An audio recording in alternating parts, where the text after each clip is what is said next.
Athanasiou didn't have a game targeted quite yet, but do you guys have one? No, haven't talked to him after today, but it was great to see him. That was kind of even more up-tempo of a practice and some physicality, and he was involved in all of it. So it was good to see, but yeah, I don't have a timetable yet. How's Connor Murphy doing? You know, I mean, it was slower than I thought it would be, but I think it's just that's what the protocol he's got to take. So you know, not on the ice yet. So in the gym though, definitely, and ramping things up there. So that's good. And then I'm not sure. I don't have a timeline on progression to the ice. I think Zaitsev was out there today for the first time, which was good. But that'll still be a while because you know, he's coming off a pretty severe knee injury. So no timeline on him, but he at least made the step. Now he's graduated on his own on the ice. Murphy's not there yet. Athanasiou was talking about dealing mentally with the injury, the long layoff, and sitting on the couch, nothing but his thoughts and feeling the pain. Have you ever dealt with something like that, or? No, I don't think so. I think anything I've had is a pretty clear timeline. So yeah, that could be definitely a long time when there's uncertainty of what it is exactly or how they're going to approach fixing the problem. So I know he kind of ended up going back and seeing a guy that he had. I don't think it was exact same injury, but you know, same area of the body that he kind of went back to that guy that he had that injury in LA. So I think he was comfortable with that, and that's kind of led us to here.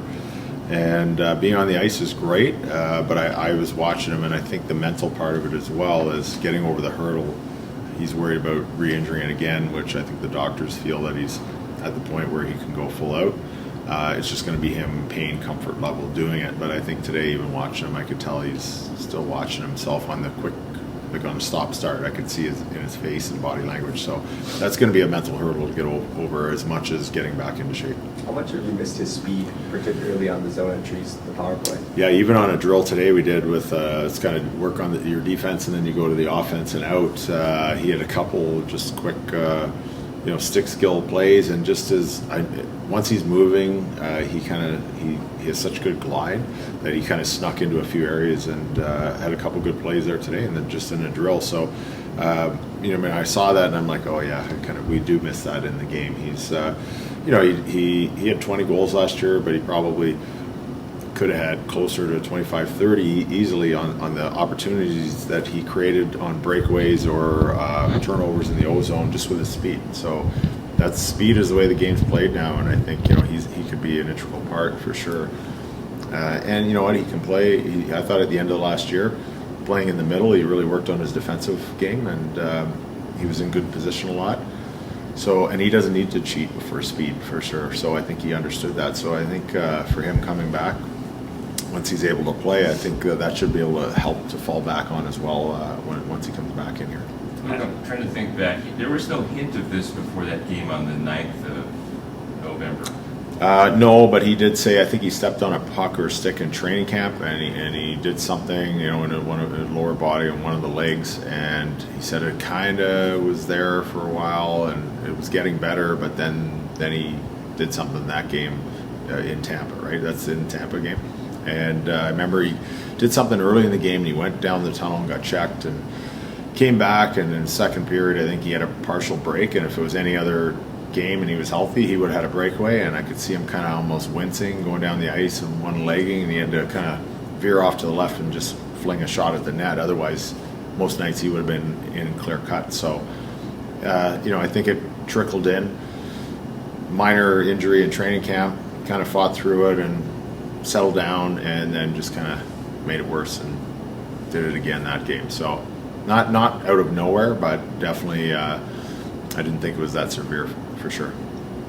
In the fall, I asked you about Bedard's leadership, and have you seen any growth in that since he came back, or is he still kind of doing the same thing where it's not a lot of group talking, but more one-on-one, just little tips to guys? Yeah, I think he's you know, he's pretty quiet, but he's engaged on the ice when they'll have meetings before a face-off, and I'm sure he's taking charge there. And same as on the power play, you know, deciding where they want to start out. And you know, I mean, even in practice today, I noticed him really taking charge in leadership or kind of maturity too, right? In the same area, like going hard today after a day off, and I mean really showing that he wants to progress and push, and the back checking in a drill that you're never going to catch the line, that because I blow the whistle a little bit early. They take the shot and he had his head down back checking all day. So to me that's leadership, showing that you're working the hardest in practice. And, I think he does stuff on his own. He likes to go. He's here all day after the guys leave, and he's in the shooting room and stuff like that. He does stuff, and I think he's just done that his whole career, his whole life. And so that's something that I think will trickle in, and then other people will start maybe doing stuff with him as he creates those relationships with each other. But to me, I think he's just driven to play, and he's a quiet guy. So the leadership skills are just going to come in time. But today was just a good example to me of him learning that I'm not just going to feel my way into a practice after a day off. He's going to skate the hardest in the first 2 drills. So that was great to see. Have you seen an incline in just his physicality too? I know we're talking about the cane head, but a couple games ago, the Jets game, he just didn't back down. What have you seen there? Yeah, and I thought even before the Jets game, I thought even skating harder on the forecheck, kind of like earlier in the year when he had a couple steals and makes teams pay. I think that's where he's going to be really dangerous, and learning kind of when he can do that and when maybe to kind of not back off, but maybe have to pull out and be that F3 for us to have a deep pinch or something. And I was just seeing, growth in his game, just watching the game yesterday again, just defensively. Like there's a couple times where he might leak out of a spot in the defensive zone that we kind of need our players in. But he's learning that, and I see his head turning around looking, and I saw a couple times where he's in the perfect spot. Where earlier in the season he was really trying to go get that puck all over the ice and just take off. So he's getting a little bit more patience in his game at this level, and the pucks will come to him in the right spots, and then we know that he can make something happen when that happens. Athanasiou had those numbers last year, but there has been kind of a track record of having a difficult time of really how to utilize him. Do you feel like it's kind of a mischance with possibly experimenting him with Bedard right now with Athanasiou being out? Yeah, and maybe it's not even full time, but even in a game, throwing him out there a couple shifts, if one of them's going or the other one, both of them are really going, I think it could be really dangerous and back teams off. If it's an aggressive team, maybe it'll back them off a little bit that we can make plays underneath. It's definitely something that we thought about going into the season. We just didn't really get there yet, but especially with Taylor Hall being out, obviously the rest of the year, that would have been probably a big help to have another option to do that. Athanasiou had a lot of chemistry with Renko last year. Does his arrival make you think twice about when you bring him back? You know what? I think it's a good question, because that's what we wanted to see at the beginning of the year. We just didn't see that spark at the beginning of the year, for whatever reason, and kind of went away from it. But it's something that we could have always went back to, I think, especially when we were trying Lucas at the center and then move him to the wing. It would have been an easy move.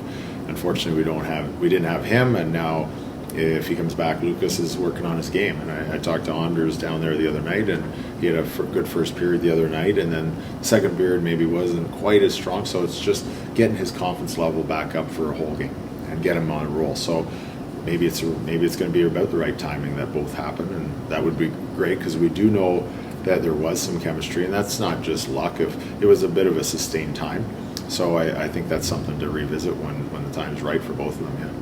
Yeah. We all silly like the mayor.